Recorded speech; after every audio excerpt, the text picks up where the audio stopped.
കരച്ചിൽ നിർത്തൂ. എന്നെ ആരോ മുന്നോട്ട് തള്ളിയിട്ടു.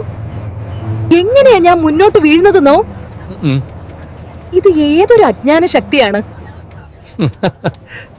നിന്നെ ആരും തള്ളിയിട്ടതല്ല, ഡ്രൈവർ ബ്രേക്ക് ചവിട്ടിയതാണ് നീ മുന്നോട്ട് വീഴാൻ കാരണം. ഇതൊരു അജ്ഞാതമായ ശക്തിയല്ല, ഇതാണ് ഇനേർഷ്യ. ആസുള്ള എല്ലാ വസ്തുക്കളും സ്വന്തം അവസ്ഥ തുടരാൻ കാണിക്കുന്ന പ്രവണതയാണിത്. നിൽക്കുന്ന സമയം ബസ്സിനോട് കൂടി നിങ്ങളുടെ ശരീരവും മുന്നോട്ട് നീങ്ങുന്നുണ്ടായിരുന്നു. എന്നാൽ പെട്ടെന്ന് ബ്രേക്ക് ചെയ്തപ്പോൾ ബസ്സിനോട് ചേർന്നിരുന്ന ലോവർ ബോഡി ബസ്സിനോടൊപ്പം നിശ്ചലാവസ്ഥ കൈവരിക്കാൻ ശ്രമിച്ചു.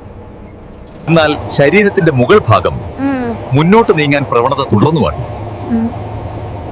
ഓ, അപ്പോൾ ഈ ജഡത്വമാണല്ലേ ആ അജ്ഞാത ശക്തി?